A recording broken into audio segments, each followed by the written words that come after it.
Bienvenidos a su canal Ministerios de Dante, donde vemos meditaciones los viernes antes de la metida del sol para tener una comunión con Dios, preparándonos para el día santo del Señor. Oremos. Bendito Padre, bendice tu palabra. Y lo que hoy digamos acerca de las profecías y de lo que tenía que cumplirse en tu Hijo amado, que pueda también ser una realidad, que sea una realidad, Señor, en nuestras vidas. Que podamos ver ese ejemplo, Señor, y poderlo seguir paso a paso. Bendícenos, Señor, bendice a las personas que están viendo y dales tu espíritu, Señor, para que puedan entender mediante la lectura de tu palabra. En Cristo Jesús te lo pido. Amén. Un recuento de la semana pasada, el viernes, vimos que los profetas y aún la primera profecía acerca de un Mesías se cumplió en el nacimiento de Jesús. Génesis 3:15 dice que iba a venir un Salvador, que iba a poner fin a esa serpiente. Y es una esperanza grande. De ahí en adelante, desde Génesis, comenzaron las profecías mesiánicas. Siguieron hasta los salmos, los profetas menores, los proverbios, y luego llega el momento cuando Jesús viene. ¿Cuántas personas estuvieron esperándolo? Una fue la afortunada, María. Se convirtió en la madre de Jesús y traía en su seno al Rey de Reyes y Señor de Señores. Al Dios que creó el universo, lo tuvo ella dentro de su vientre. Los rabinos, en el tiempo de antes, que era como ahorita decir la conferencia general, ellos no reconocieron a Jesús y dudaban de que Él fuera el Salvador del mundo solo por el lugar donde había nacido. Y lo rechazaron. Finalmente, ayudados por Satanás, inducieron a la gente a decir: crucifícale, crucifícale. ¿Se puede repetir la historia? Se va a repetir. Hoy vamos a hablar de una evidencia más, de que la nación judía, la nación que Dios había preparado para que fuera luz al mundo, para que las otras naciones aprendieran de ellos, eso era una indicación para que los otros pueblos dijeran: ellos son diferentes. ¿Y cuál era eso? El santuario. El mundo debería de saber, debería de haber sabido que lo que estaba pasando en el santuario, y que estaban esperando al Cordero de Dios, que quita el pecado del mundo. Abel es la primera persona que se menciona sacrificando un animal, un corderito. La orden de Dios era que cortara, quitara de la carne del animal toda la grosura, o sea, lo gordo, la manteca, lo que está en el animal. Dios quería que el pueblo de Israel, cuando viera eso, cuando sacrificara el animal, ellos vieran que la grasa tenía que ser quitada. Y la grasa en la Biblia significa pecado. Cuando Caín mató a su hermano Abel, tuvo una discusión con Dios. Dios le habló directamente y trató de racionar con él. La iniquidad es cuando llegas a un momento donde ya no te puedes regresar adentro del pecado. Adentro de tu mente ya está todo hecho de que no voy a cambiar. Yo no quiero regresar, yo no quiero estar allí, no me digan nada, y se acabó. Génesis dice que Caín salió de la presencia de Dios. ¿A qué lado? Salió hacia el este.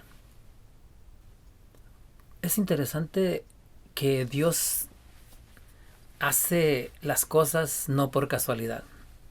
Una de ellas es por qué en el este. Si nos vamos al santuario y vemos la edificación del santuario cuando estaban haciéndolo por medidas y por todo, solo se muestra una puerta. No había más puertas más que una para entrar al santuario. Y estaba para el lado este. ¿Qué pasa en el este todas las mañanas? Sale el sol. Se dice que Caín salió al este y habitó en la tierra de Nod. En la tierra de Nod estaban todos los paganos. Estaba la maldad. Había muchas cosas allá. Y él decidió darle la espalda a Dios y correr en sentido contrario.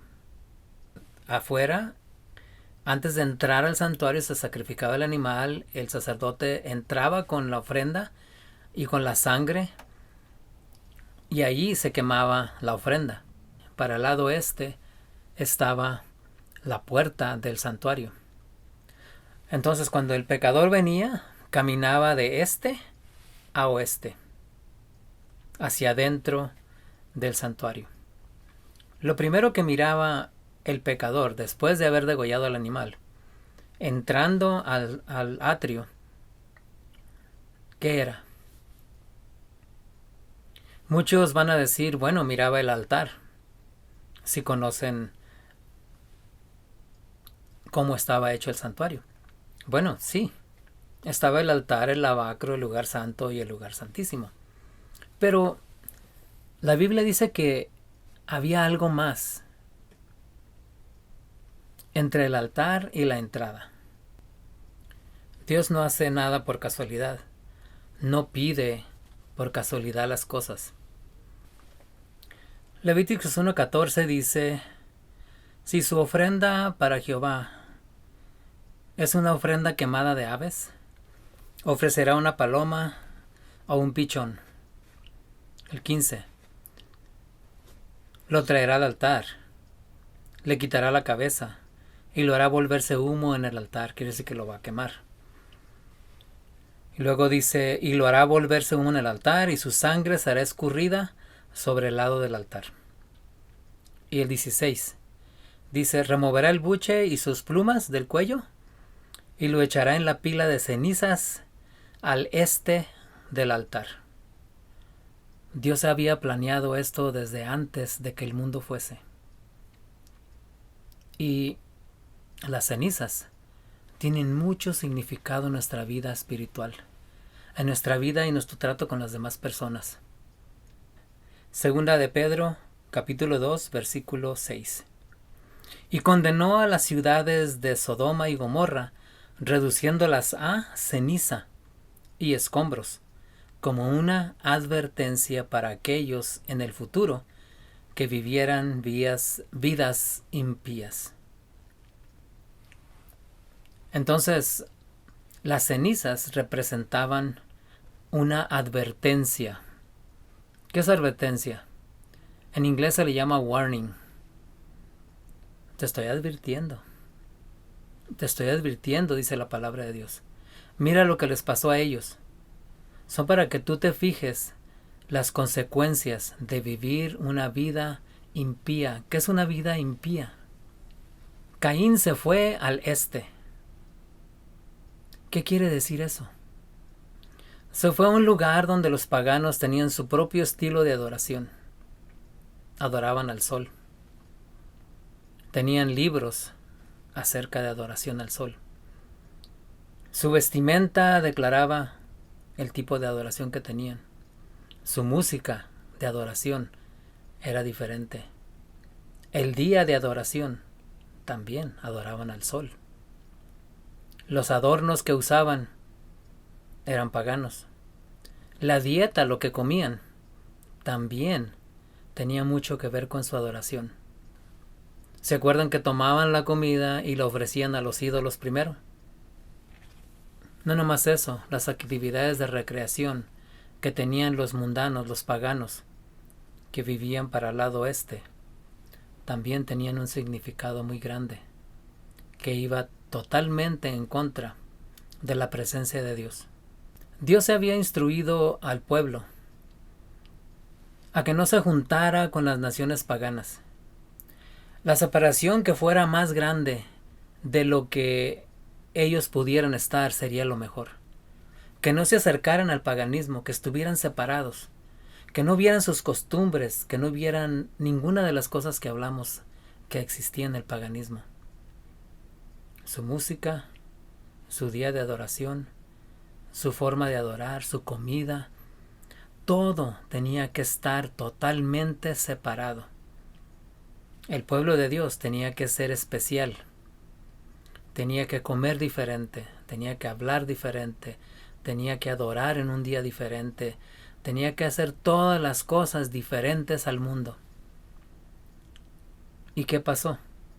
Cuando vino Jesús, encontró que el mundo se había metido a su propio pueblo, de que las costumbres paganas y las tradiciones estaban muy fuertes. Por eso no lo reconocieron, porque no había una separación total del mundo y la iglesia.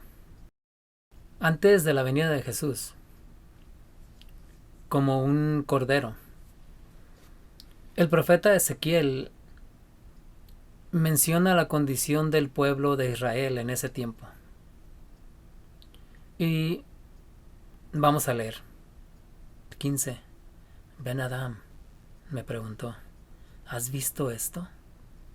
Verás prácticas más abominables que estas. 16. Y él me trajo al patio interior de la casa de Yahvé. Al patio, 16. 16.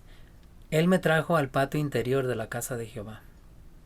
Y allí, a la entrada del templo de Jehová, entre la entrada y el altar, había alrededor de 25 hombres con sus espaldas hacia el templo de Jehová y sus caras hacia el este. Y ellos estaban adorando al sol. ¿Saben que la razón por la que los profetas llegaban al rey, al pueblo, a una congregación, a una situación, era porque Dios quería intervenir? Era para tratar de hacer volver al pueblo a Dios. El tercer panorama que Dios le enseñó a Ezequiel es el que para mí tiene un significado muy grande, porque se muestra iniquidad. 25 hombres arrodillados entre la entrada y el altar, viendo hacia el este. El pueblo de Israel tenía 12 tribus. Cada año había un sumo sacerdote. Cuando moría se ponía otro sumo sacerdote y él era el único que podía entrar en el lugar santísimo. Entonces, si había 24 ancianos o 24 sacerdotes, había 2 representantes de cada tribu de Israel y un sumo sacerdote. Quiere decir que ellos eran los líderes del pueblo, el líder de cada tribu y el líder más alto. Todos ellos, como Caín, dándole la espalda a la presencia de Dios. Dios hacía presencia en el templo, en el lugar santísimo. Que si tú caminabas de la entrada al lugar santo, antes de llegar al lugar santísimo, estabas caminando hacia el oeste. Pero estos sacerdotes estaban volteándole la espalda, dándole la espalda a Dios. Y estaban mirando hacia el paganismo. Su música, sus adornos, su forma de entretenimiento, su día de reposo, su forma de comer, sus libros y tantas cosas más que el paganismo ofrecía. Siempre ha habido una atracción por el paganismo. Parece que es mejor. Parece que hay más libertad. Pero no. Dios ha pedido que cuando traigamos sacrificio le quitemos la grasa.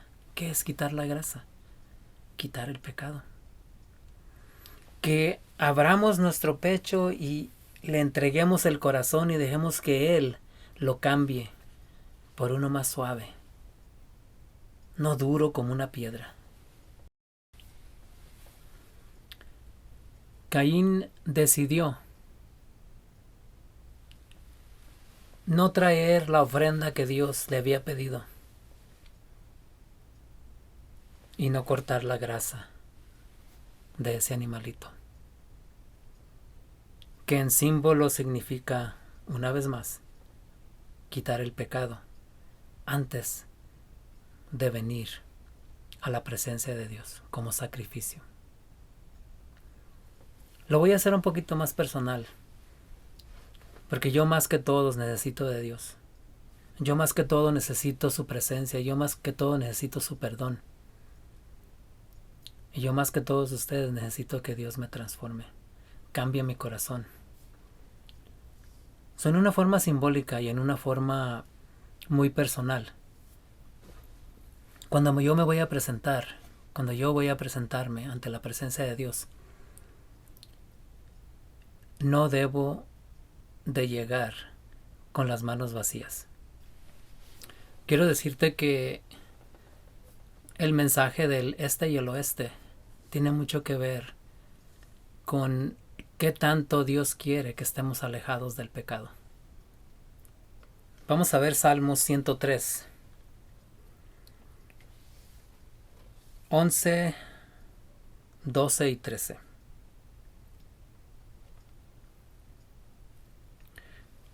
Salmos 103, 11, 12 y 13. Dice, porque como la altura de los cielos sobre la tierra, engrandeció su misericordia sobre los que le temen. Cuanto está lejos el oriente del occidente, hizo alejar de nosotros nuestras rebeliones.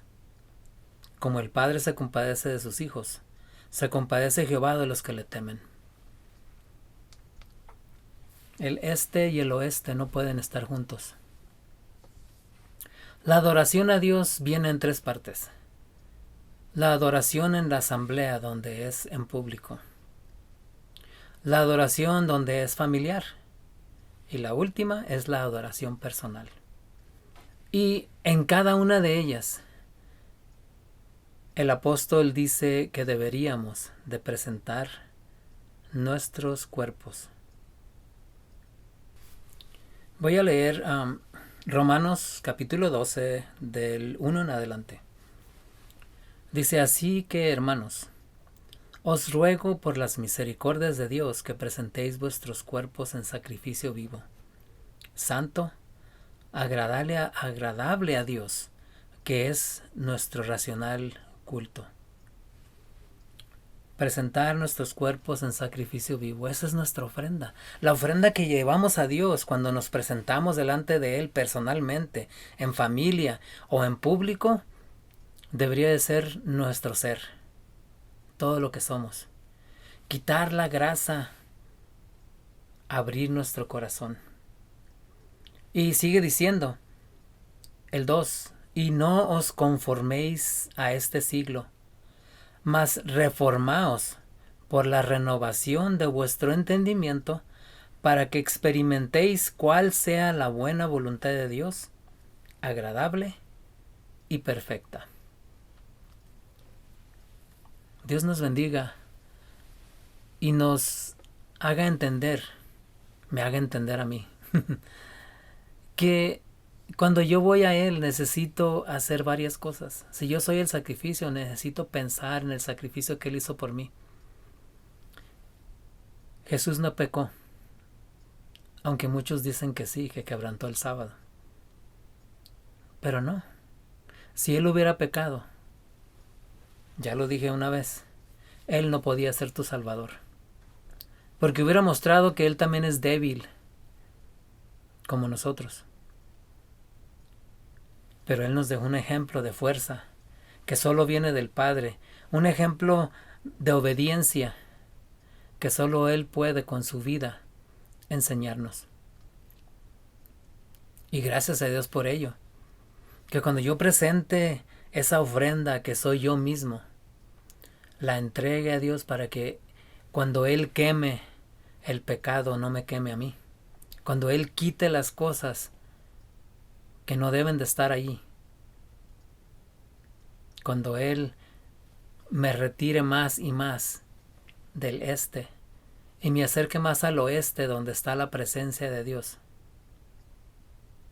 Que Él pueda hacerme más humilde. Que Él pueda darme amor para dar a otras personas. Que yo pueda enseñar que el pecado tiene que ser quitado completamente de nuestra vida. Y también, por su ejemplo de Jesús, es posible. Aunque muchos digan, vamos a seguir pecando.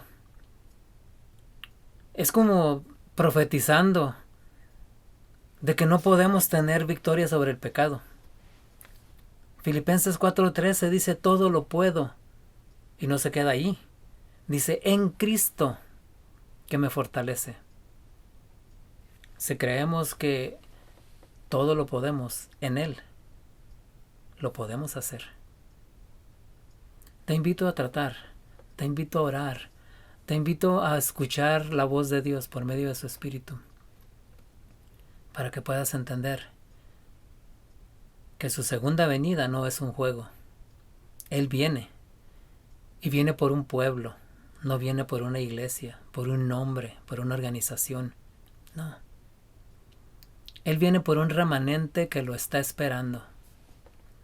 Él viene por un remanente que tiene las vasijas ahorita llenándose de combustible. Para cuando llegue el momento de prueba, la luz no se apague. Y podamos ir a ver al esposo. Oremos. Querido Padre que estás en los cielos, santificado sea tu nombre. Ayúdame, Señor. Cámbiame. Transfórmame hoy para que pueda ver tu gloria cuando tú vengas. Que esa vasija de aceite, Señor, la pueda estar llenando y la pueda estar llenando tu Santo Espíritu.